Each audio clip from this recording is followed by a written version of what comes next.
नमस्कार, आप देख रहे हैं एफएम न्यूज और मैं हूं स्वाति चौरसिया। शाम के 5 बज चुके हैं और वक्त हो गया है दिन की बड़ी और अहम चर्चा के। अब दिन के बड़े मुद्दे पर अहम चर्चा करने का, तो चलिए शुरुआत करते हैं।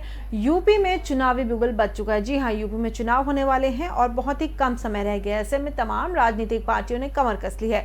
कोई 40% सीटें महिलाओं को दे रहा है तो कोई बिजली फ्री दे रहा है। ऐसा लग रहा है मानो चुनाव के बाद यूपी की किस्मत ही बदलने वाली है। कांग्रेस के वादे ऐसे कि मानो यूपी में महिलाओं की स्थिति चुनाव जीतते ही ठीक हो जाएगी।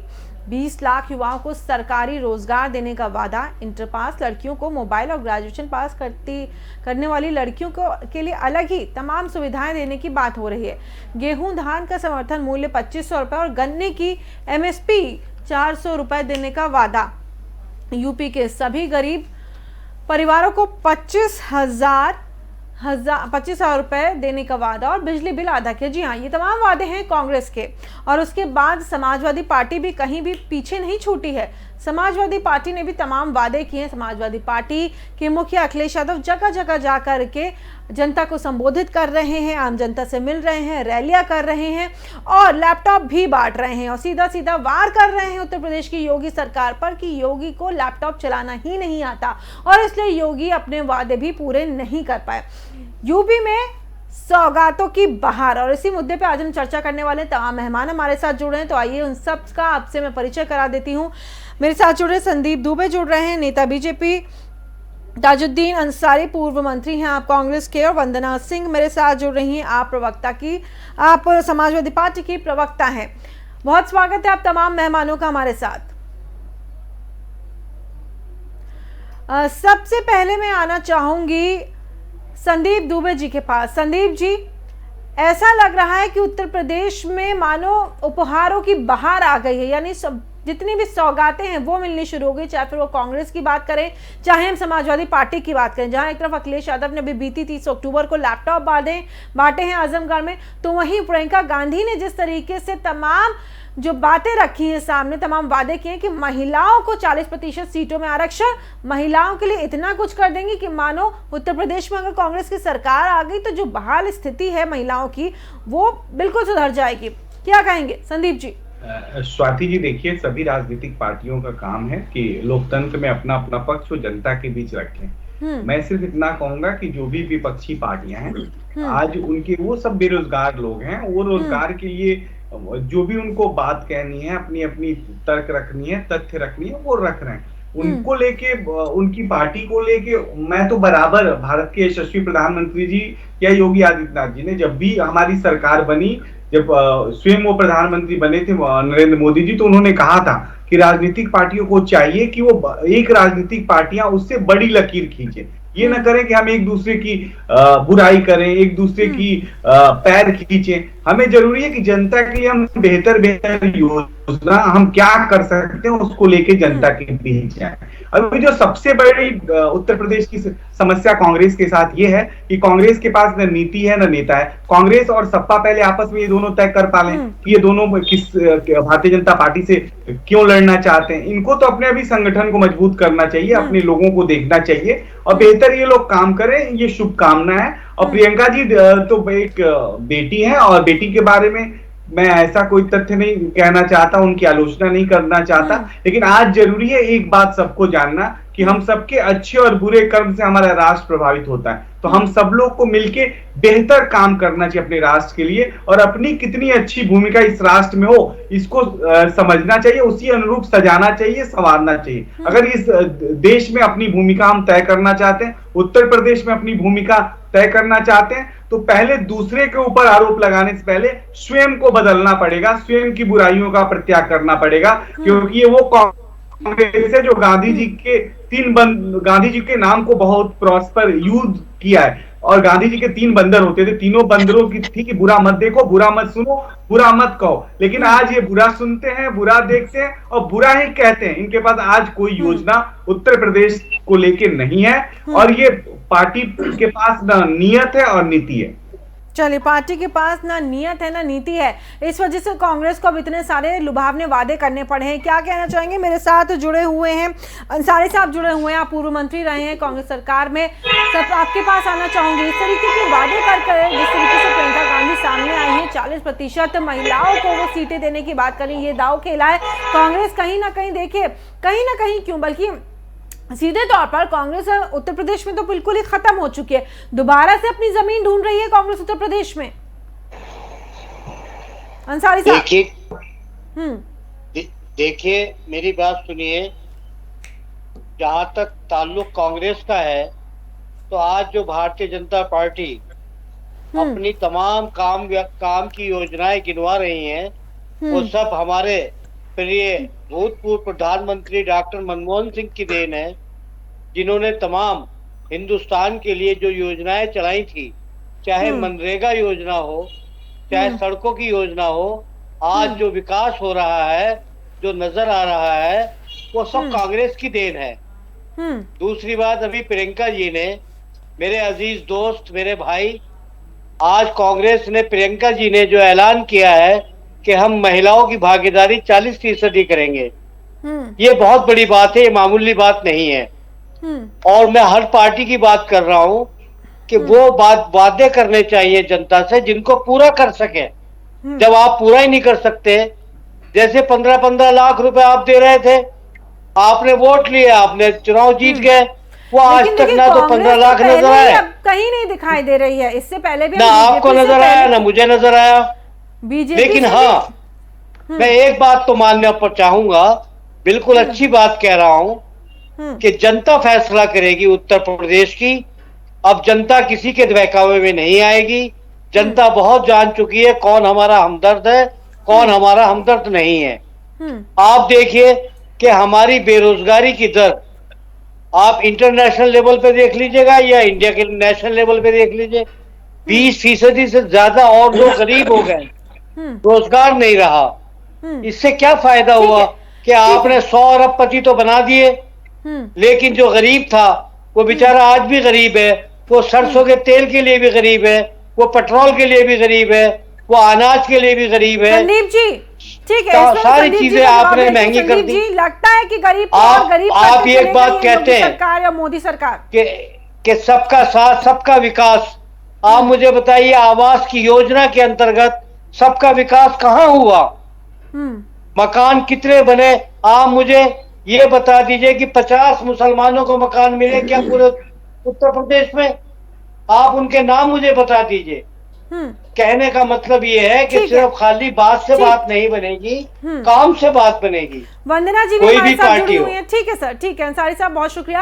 वंदना जी भी हमारे साथ जुड़ी। वंदना जी, क्या लगता है दोबारा से अखिलेश सरकार, हालांकि जब सरकार बनी थी अपने वादे पूरे किए थे, लैपटॉप बांटे थे, लेकिन दोबारा से क्या जागरूक करने की कोशिश की जा रही है? लैपटॉप के जरिए दोबारा से सोशल इंजीनियरिंग करने की कोशिश की जा रही है और जनता से जुड़ने की कोशिश की जा रही है। छात्रों को लैपटॉप बांटे हैं क्योंकि कहीं ना कहीं देखिए, क्योंकि जो युवा ब्रिगेड है उसको अपनी तरफ लाना बहुत जरूरी है। वंदना जी जी, आपने खुद ही कह दिया स्वाति जी कि पहले भी अखिलेश यादव जी ने लैपटॉप बांटे थे अपने कार्यकाल में। अभी जो उन्होंने कहा है, कोई ऐसा वादा तो नहीं किया है कि जो पूरा ना करें। यहाँ तो वादों की भरमार रही है भाजपा वालों से, और एक वादा नहीं जमीन पे उतरा है। आज की हालात ये है कि आप भुखमरी में हम देखें तो नीचे की पायदान में हम पहुंच गए हैं।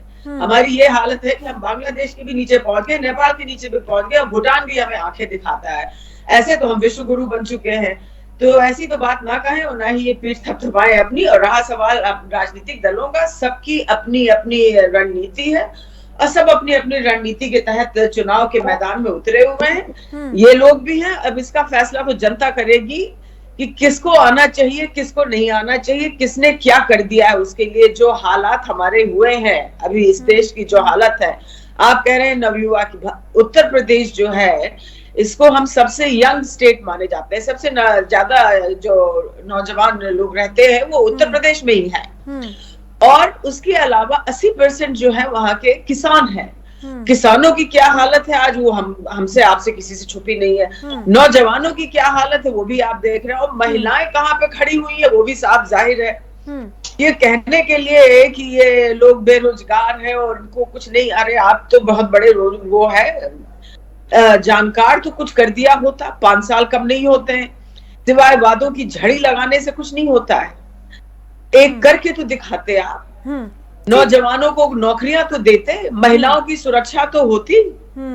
क्या हुआ है? लड़की भी नहीं है वहां पे, बच्चियां भी नहीं सुरक्षित। सीधा सीधा सवाल विपक्ष कर रहा है कि नौजवानों को नौकरियां देते, लड़कियों को नौकरियां देते। अब देखिए, क्योंकि दोनों ने ही कमान जो एक नब्ज है, उत्तर प्रदेश की एक नब्ज वो पकड़ ली है कि महिलाओं को आगे बढ़ाइए और दूसरी तरफ युवाओं को आगे बढ़ाइए। स्वाति जी, मैं दोनों वरिष्ठ राजनेताओं को सुन रहा था जो अपना पक्ष अपने अपने पार्टी के तरफ से रख रहे थे। वो बार बार एक भूल करते चले जाते। एक तो ये भूल है कि हम किसी भी मुख्यमंत्री के कार्यकाल का अवलोकन कैसे करेंगे और वो अवलोकन करने का क्या पैमाना हो सकता है। हो सकता है कि 100 काम उसने किए, 2-3 काम उसने नहीं किए होंगे, तो वो 3 काम आप गिनाएंगे। लेकिन उत्तर प्रदेश के यशस्वी मुख्यमंत्री ने जो उत्तर प्रदेश काम किया है, 2015-16 में जो राज्य की जीडीपी थी, वंदना जी भी और हमारे कांग्रेस के जो साथी हैं वो भी इस बात से सहमत होंगे, 10.90 लाख करोड़ की जीडीपी थी और आज एक 21.73 लाख करोड़ की जीडीपी, इससे भी ज्यादा वाला अर्थव्यवस्था वाला राज्य प्रदेश बना है। यानी कि हमने विकास दर दुगुना रखा है। उत्तर प्रदेश के अंदर जो अर्थव्यवस्था उत्तर प्रदेश की पूरे देश की नंबर 2 की अर्थव्यवस्था है और हमने प्रति व्यक्ति आय को दुगुनी करी है। एक तो ये बात हो गई। दूसरी जो सबसे बड़ी बात हो गई, वो समझने की जरूरत है कि हमने लाखों युवाओं को रोजगार का सृजन किया है और रोजगार दिया है। और ये कहने की बात नहीं है, एमएसएमई के माध्यम से भी आप जाइए तो कम से कम 2 करोड़ लोगों को हमने रोजगार मुहैया कराया। जहां 2017 में राज्य में बेरोजगारी दर 17% हुआ करती थी, हमारे कांग्रेस के साथी पे भी सवाल उठा रहे थे, वो आज घट के 4.1% हुई है। तो ये काम बोलता है। योगी जी ने जो भी कहा वो किया और इसका सबसे अच्छा नतीजा ये था काम कि बोलता है, लेकिन हमेशा अखिलेश यादव तो जब भी आता है, अखिलेश यादव का तो नारा ही यही था, काम बोलता है। लेकिन स्वाति जी मेरी एक बात सुन लीजिए, 2017 के वो दंगे भी आपको याद होंगे, क्या स्थिति होती थी प्रदेशों में। उसके आज जब से हमारी सरकार बनी, कहीं कोई दंगे का नामो निशान नहीं है। बेहतर प्रशासनिक व्यवस्था हमने दिया। योजनाएं जो केंद्र की थी या राज्य की थी, वो गरीबों तक पहुंचाने की हमने कोशिश करी। और आपको बता दें, कम से कम 1.5 करोड़ घरों को मुफ्त बिजली कनेक्शन दिया। कांग्रेस के राज में ढेबरी जलता था, समाजवादी पार्टी बातें करती थी, घर घर बिजली नहीं पहुंचा पाई, लेकिन हम आज उत्तर प्रदेश के हर घर में बिजली पहुंचाने में सक्षम हुए। ये कनेक्टिविटी के भी मामले में ये वंदना जी 2017 में कह रहे हैं कि दंगे हुआ करते थे, योगी सरकार में कोई दंगा नहीं हुआ, समाजवादी पार्टी में दंगे होते थे। ये तो कहीं छुपा नहीं है, किसी से भी छुपी नहीं है बातें। वंदना जी संदीप जी, जरा आप मुझे ये बताएं, ये आज की राजनीति कैसी राजनीति है? हिंदू मुसलमान, जहां चुनाव आया पास में तो हिंदू मुसलमान शुरू है। आप हमारे जो गृह मंत्री हैं वो जाते हैं उत्तराखंड के दौरे पर और कहते हैं मैंने देखा सड़क बंद है, हमारा कैसे रुक गया हमारा कारवां। तो मुझे बताया गया शुक्रवार है। मैंने कहा शुक्रवार क्या होता है? उन्होंने कहा अरे आज नमाज पढ़ रहे हैं। ये कहने की बात है संदीप जी? ये हमारे गृह मंत्री हैं। जब चुनाव आता है तो आपको हिंदू मुसलमान आता है, सब मंदिरों की तरफ भागते चले जाते हैं। उसके बाद क्या होता है? फिर आपको सेना की याद आती है। ऐसे नहीं होता है। कहने की बात दूसरी होती है। कहते नहीं हाथी के खाने के दांत दूसरे, दिखाने के दूसरे। और रहा सवाल मुख्यमंत्री जी का, योगी आदित्यनाथ जी का, उनके खुद के मंत्री उनके टांग खींच रहे हैं। विपक्ष की जरूरत ही नहीं है संदीप जी। आप खुद देख लें अपने उसमें, केशव मौर्य अलग उनके टांग खींचते हैं, कोई अलग कुछ कहता है, कोई कहता है इसको लो, कोई कहता है उसको लो। तो विपक्ष की जरूरत नहीं है। आपको अगर इतना विश्वास होता तो वहां दो उप मुख्यमंत्री बनाने की जरूरत नहीं थी संदीप जी। संदीप जी दो उप मुख्यमंत्री क्यों बनाए? हम मुद्दे से भटकना नहीं चाहेंगे। मैं यही बात करना चाहूंगी कि अचानक इतनी सारी सौगातें क्यों? क्योंकि चुनाव पास में लगातार पेट्रोल और डीजल के दाम आसमान छू रहे थे, लगातार बढ़ोतरी हो रही थी। लेकिन अब एकाएक क्योंकि चुनाव पास में जनता को लुभाना भी है तो वैट कम कर दिया जाता है। क्या इससे पहले नहीं नजर आ रहा था कि वैट कम किया जा सकता है ताकि जनता को कुछ राहत दी जा सके? एक पहले ही कोरोना ने इतनी ज्यादा मार मारी हुई थी, आम मतलब मिडिल क्लास की तो हालत ही खराब कर दी थी कोरोना ने। और उसके बाद भी लगातार पैसे बढ़ रहे थे, कुछ 2 रुपए, कभी 1.5 रुपए। खाने वाला तेल, चलाने वाला तेल दोनों ही महंगे हो गए। और आप लुभावना एक तरीके से कह सकते हैं, टॉफी देना जिसको कह सकते हैं कि चुनाव से पहले आपने एक तोहफा दे दिया कि लीजिए भाई हमने वैट कम कर दिया, अब तेल सस्ता है। संदीप जी स्वाति जी देखिए, हम बार बार आपसे जो भी पक्ष रख रहे हैं, मैंने कभी भी विपक्ष के किसी राजनेता की बुराई नहीं करी। इन विपक्ष के जितने भी लोग हैं, सिर्फ मोदी जी, योगी जी, अमित शाह जी कई करके चाहते हैं कि सत्ता में आ जाए। पहले तो विपक्ष को ये रणनीति बदलनी पड़ेगी। अगर वो वाकई चाहती है कि भारतीय जनता पार्टी से प्रतिस्पर्धा करे, तो विकास के मुद्दे पे प्रतिस्पर्धा होनी चाहिए। वो एक मॉडल अच्छा लेके उत्तर प्रदेश को लेके आए, वो युवाओं को जो बेरोजगारी दर उनको दिख रही है, उसको कैसे वो रोजगार देंगे, बेहतर व्यवस्था कैसे करेंगे, वो सारी व्यवस्था योगी आदित्यनाथ जी ने उसकी जिम्मा संभाली है। उत्तर प्रदेश के जन जन के लिए, उत्तर प्रदेश के समस्त दिलों की धड़कन यशस्वी मुख्यमंत्री योगी आदित्यनाथ जी हैं। हमने जो काम किया, हम सिर्फ काम ही पे बात कर रहे हैं। देखिए, महंगाई है, इसको मैं स्वीकार कर रहा हूं। मैं खुद एक मिडिल क्लास से आता हूं, मेरी आमदनी नहीं बढ़ी है, महंगाई जरूर बढ़ी है, इसको मैं स्वीकार करने में मुझे कोई दिक्कत नहीं। लेकिन सरकार इसको स्वीकार करने के बाद इससे निपट रही है। ये नहीं कह रही कि हम लोगों को कह रहे हैं कि विपक्ष बुरा है, ये है। उस महंगाई से निपटने के लिए हमने पहल किया, पेट्रोल के दाम बढ़ाए, बढ़े थे उसको हमने घटाया, और घटाने के बाद धीरे धीरे देखेंगे आने वाले समय में ये और इनके दाम कम हो जाएंगे, और जो महंगाई दर वो नियंत्रित हो जाएगी। कि कोरोना से पूरा विश्व प्रभावित था, हम इसको स्वीकार करते हैं। अगर किसी को पीड़ा है, उस पीड़ा को स्वीकार करने में अपनी कहीं से भी ये नहीं कि मेरी कमी दिखती है, मैं कोई कमी है उसको सुधारूंगा, बेहतर करूंगा। बेहतर प्रदेश बनाने का जो उनका सपना है, दिवा स्वप्न है योगी आदित्यनाथ जी का, वो पूरा होगा। क्योंकि आज गुंडों का राज नहीं है, आज माफियाओं का राज नहीं है, आज एयरपोर्ट बन रहे हैं उत्तर प्रदेश के अंदर, विकास हो रहा है, आई है अयोध्या में, फिल्म की शूटिंग भी शुरू हो गई है। मैं कभी जा रहे हैं, बनाए नहीं जा रहे हैं। लेकिन सर, एयरपोर्ट हमारे आपके पैसे से बन रहा है, टैक्स के पैसे से, उसको आपकी सरकार बेच रही है। गलत फहमी में मत रहिए। 1991 में चाराना पूंजीवाद आया था, और उसके आप सब लोग पार्ट थे।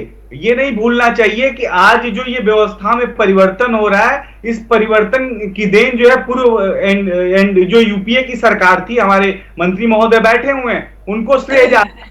भाजपा की सरकार ने किसी भी चीज को बेचा नहीं। सुन लीजिए, मेरी अवसर मिले, भ्रष्टाचार कम हो, भ्रष्टाचार इस देश का सबसे बड़ा मुद्दा है। सबसे बड़ा भ्रष्टाचार तो आप लोगों ने किया है, तो काम नहीं होगा। वरना जी दूसरी बात, आज आप एक बात बताइए,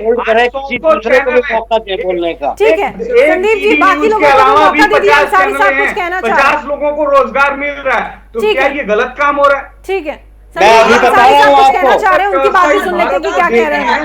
भाई मैं आपको बुनियादी बात बता रहा हूँ, मौका तो दीजिए। चलिए ठीक है, अंसारी जी मौका दीजिए। देखिए एक बात सुनिए, किसानों का क्या हाल है वो आपको मालूम है, पूरे देश को पता है।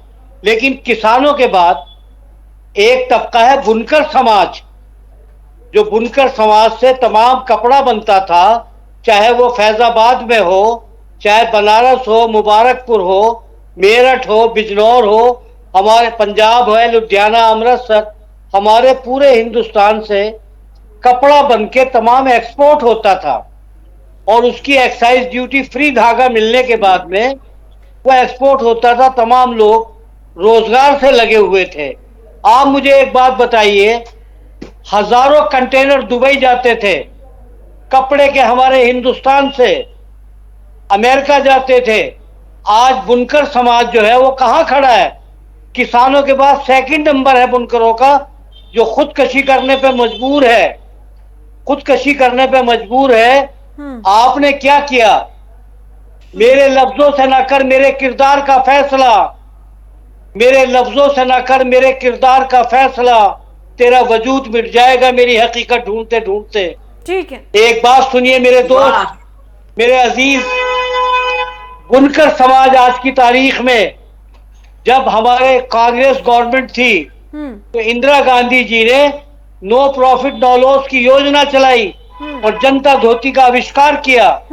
बुनकरों को धागा देके, वेजिस देके, मजदूरी देके उनसे कपड़ा लिया, तो पूरे उत्तर प्रदेश में खुशहाली आ गई। और खुशहाली आने के बाद में आज बुनकर बेरोजगार है, उसकी मंडी नहीं है, काम नहीं चल रहा। और सरकार ने क्या ध्यान दिया उनको? कुछ नहीं दिया। दूसरी बात मैं आपसे बताना चाहता हूं कि बुनकर समाज की बात कर रहा हूं इसलिए, किसानों के बाद सेकंड नंबर है आप बिहार में चले जाइए, कहीं भी जाइए, बुनकर हर जगह मिलेगा आपको। क्या योजनाएं आपने बनाई? ठीक है, ठीक है, आपने टेक्सटाइल पार्क कितने बनाए? ठीक। जबकि संदीप जी इसका एक जवाब सेकंड, देना मैं अभी चाहते हैं आपको सुनूंगा। अंसारी साहब। टेक्सटाइल पार्क आपको बनाने चाहिए। आपको बुनकरों के लिए जो कांग्रेस योजना लाती थी कि उनको वेजेस मिले, और तमाम जो प्रोजेक्ट यूपी के अंदर, यूपी हैंडलूम और यूपी का खाली पड़ी है, अरे कम से कम इनको तो चलाओ। ठीक है, ताकि अंसारी लोगों साहब, को संदीप जी रोजगार जवाब मिले। देना चाह रहे हैं, अपने हाथ उठा रहे हैं। संदीप जी बोलिए, जवाब दीजिए। अब संदीप जी आप जवाब दे दीजिए मुझे। मैं तो यही कहूंगा, समाजवादी पार्टी के टाइम और कांग्रेस के टाइम जो पूर्व की गवर्नमेंट रही है, बुनकरों की स्थिति खराब करने में सबसे ज्यादा योगदान दिया जाता है तो इन दोनों पार्टी को जाता है, बसपा भी शामिल है। दूसरा, हमारी गवर्नमेंट आने के बाद बुनकरों के लिए हमने विशेष योजना चलाई। मेक इन इंडिया आपको याद होगा, स्किल इंडिया याद होगा, जो हमारे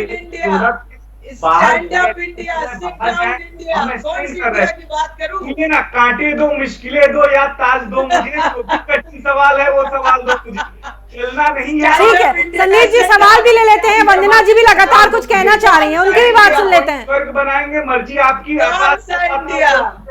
जी ठीक ठीक ठीक है संदीप जी। वंदना जी बोलिए। वंदना जी मुस्कुरा रही हैं, कुछ बोलना चाह रही हैं। कि आप लोगों के पास नीति नहीं है, आप लोग बुराई करके आप चाहते हो कि सरकार आपकी बन जाए, तो ये संभव नहीं है। उत्तर प्रदेश की जनता हमारे बुराई से आपको सत्ता में नहीं लाने वाली है। ठीक है, ठीक है, वंदना जी बोलिए।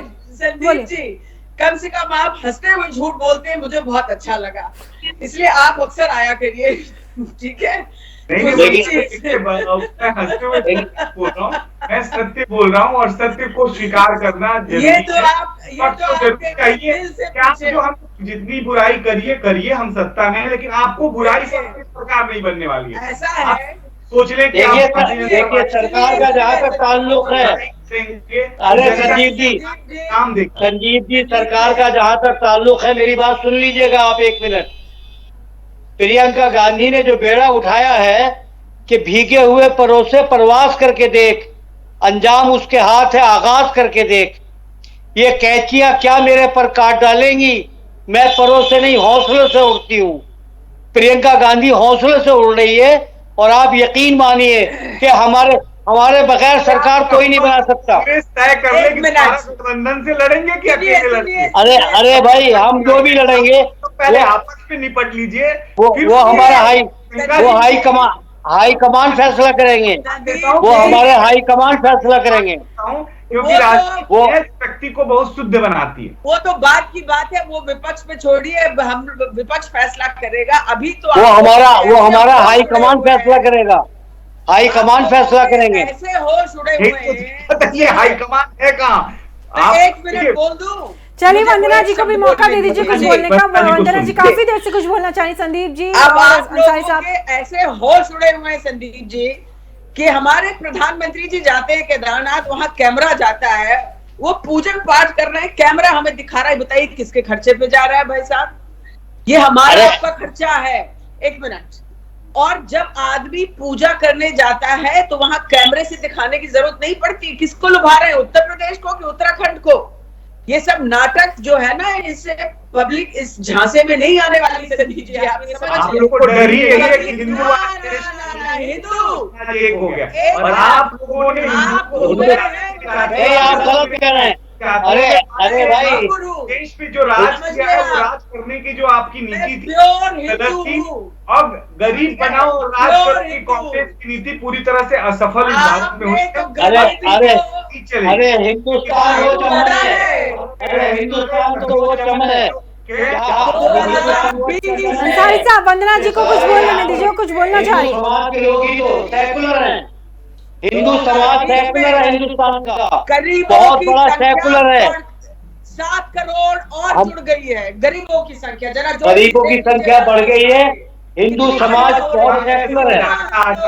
लेकिन अच्छी बात है, विपक्ष को मिलकर गरीबी हटाओ के नारे में साथ आना चाहिए। बनस्पत सरकार का हमेशा टांग खींचती है। अरे गरीबी का नारा देश की योगदान होना चाहिए, कोई रोल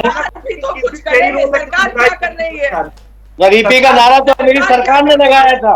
कोरोना काल में बोलने दीजिए, एक शब्द बोलने वंदना जी को सुन लेते हैं। हाँ हाँ बिल्कुल, मैं भी यही कह रही हूँ कि बहुत देर से कुछ कहना चाह रही हूँ, उन्हें बोलने दीजिए। जी बोलिए वंदना जी। बोलने दीजिए मुझे। आप ये बताइए, हमारे प्रधानमंत्री जी ऐसे बोलते हैं, एक भाइयों बहनों मित्रों 1 लाख करोड़ दूं कि 2 लाख करोड़ दूं, कितने लाख करोड़ धरातल पे आए हैं जरा बता दे मुझे, कितना करोड़ इन्वेस्टमेंट हो पाया है अभी तक उत्तर प्रदेश। उत्तर प्रदेश मेरे भी दिल के उतना ही करीब है जितने आपके हैं, मैं भी उतनी हिंदू, प्योर हिंदू जितने आप हैं। आप ब्राह्मण हैं तो मैं राजपूत हूँ, लेकिन सवाल ये उठता है कि देश इससे आगे नहीं बढ़ेगा जाति पाति से बांट के। देश की जो हड्डी है वो है हमारी अर्थव्यवस्था, संदीप जी, जो बिल्कुल धरास्त हो गई है, धरातल पे पहुंच गई है। उसके लिए सोचिए, उसपे देखिए, उस पे काम करना पड़ेगा, चाहे जिसकी सरकार हो। वो तो है नहीं, हम लोग झूठे झूठे अगर आंकड़ों को छुपाने से और जितने भी हमारे ये मीडिया इनको सेंसर करने से अगर हम आगे बढ़ जाएगा देश, तो फिर आप बढ़ा लीजिए। ऐसे नहीं होता है, छुपाने से कुछ नहीं होगा। ये देखना पड़ेगा कि हमें पेट्रोल डीजल की आप देख लीजिए महंगाई, आप उसमें देखिए देश का पूरा दारोमदार निर्भर करता है पेट्रोल और डीजल की प्राइस पे। हम कहां जा रहे हैं? बिल्कुल, ये तो सच्चाई है, सच्चाई से हम नहीं भाग सकते हम और आप। वो देखिए, फिर आप विपक्ष से कहिए कि आप लोगों ने 3 बिल पास किए, विपक्ष से कोई सलाह मशवरा किया? नहीं किया। किसानों से किया? नहीं किया। ऐसे नहीं होता है, इस तरह नहीं चलता है देश। यहाँ पे ये लोकतंत्र है। संदीप जी देखिए, बिल्कुल ये समझना होगा, क्योंकि देखिए पेट्रोल डीजल वो बेसिक चीजें हैं जिससे हर वर्ग प्रभावित होता है। आप अगर अपर क्लास की तरफ चले जाएंगे तो शायद उन्हें इतनी मुश्किलें ना हो, लेकिन मध्यम वर्ग और लोअर क्लास को बहुत असर पड़ता है। और मैं बताना चाहूंगा अपने सभी साथियों को कि हमने बीते सालों में 1,88,000 करोड़ रुपए का निवेश उत्तर प्रदेश में हुआ है, और 40,000 करोड़ का करीब अभी मैन्युफैक्चरिंग सेक्टर और इलेक्ट्रॉनिक सेक्टर में निवेश हो रहा है। तो सारे सेक्टर में अब विकास हुआ है, ऐसा नहीं है। लेकिन विपक्ष को अगर कहीं लग रहा है कि कहीं कमी है तो उस कमियों को रखे, उसको भी दूर करेंगे। किसी को शिकायत का हम मौका नहीं देना चाहते। दूसरी जो सबसे बड़ी बात है, प्रश्न है कि मैं कभी भी अखिलेश जी की बुराई नहीं किया, उनपे हंसा नहीं, मैं प्रियंका जी को या सोनिया जी को, राहुल जी को आपने भला नहीं बोला। लेकिन इसी भी डिबेट में दूसरे दलों के लोग मोदी जी की बुराई या मोदी जी प्रधानमंत्री, मोदी जी हमारे भी प्रधानमंत्री कोई बात नहीं करते। लेकिन संदीप जी विपक्ष भी तो अपनी आवाज ऊंची करके बताएगा ही ना, तमाम बातें बोलेगा ना। मोदी जी नीच हरकत है, ये ठीक नहीं है। समाज ठीक है, विकास नहीं करेगा, क्योंकि मोदी जी विकास की बात करते हैं, भाजपा की बात कर रहे हैं। मोदी जी भाजपा की नेता, ठीक है, ये जो है ये हकीकत है, हुआ है कि आप ठीक, ये ध्यान हकीकत की बात करिए। ठीक है, एक मिनट कर रहे हैं, हकीकत की बात करिए। आपने हकीकत की बात करिए, आपके वोट से कोई हंसी मजाक नहीं हो रहा है। ठीक है संदीप जी, शायद वंदना जी जल्दी से अपनी बात पूरी करिए, क्योंकि समय कम है हमारे पास, हमें प्रोग्राम को वाइंड अप करना पड़ेगा। जी संदीप जी, वंदना जी कुछ बोलना चाह रही हूँ। संदीप जी वंदना जी को सुन लेते हैं। प्रधानमंत्री नहीं है जी बोलिए वंदना जी। आप ये भूल रहे हैं, देश के प्रधानमंत्री है, ये देश के प्रधानमंत्री है, आपके हमारे भी है, सबके प्रधानमंत्री है। चुनाव जो हो रहा है अच्छी बात है, योगी जी से उनको कोई शिकायत नहीं है। आप सच्चाई से मोदी जी बहुत दुखी है।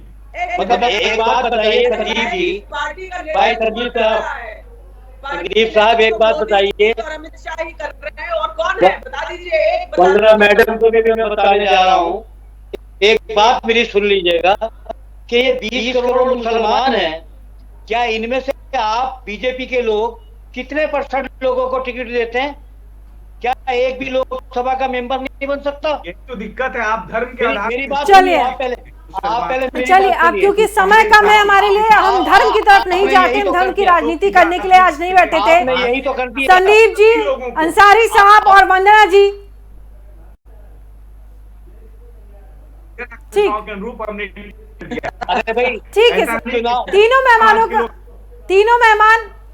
तीनों मेहमान हमारे साथ जुड़ रहे हैं। बहुत शुक्रिया तीनों हमारे साथ जुड़े। संदीप जी, अंसारी साहब और वंदना जी तीनों मेहमान अलग अलग पार्टियों से हमारे साथ जुड़े। संदीप जी बीजेपी से जुड़े, अंसारी साहब मेरे साथ जुड़े थे कांग्रेस से, और वंदना जी जुड़ी थी समाजवादी पार्टी से। आप तीनों ही मेहमानों का बहुत बहुत शुक्रिया। और देखिए, उत्तर प्रदेश की राजनीति क्यों कही जाती है बेहद दिलचस्प है। उत्तर प्रदेश का चुनाव बेहद दिलचस्प है, क्योंकि क्या क्या मोड़ आएंगे चुनाव खत्म होने तक, चुनाव जब तक पूरा नहीं हो जाता, जब तक जीत नहीं हो जाती, जब तक गद्दी पे कोई बैठ नहीं जाता, तब तक देखिए क्या क्या मोड़ आएंगे उत्तर प्रदेश के चुनाव में और क्या क्या घमासान होगी। इस वक्त उत्तर प्रदेश पे हो रही है सौगातों की बौछार।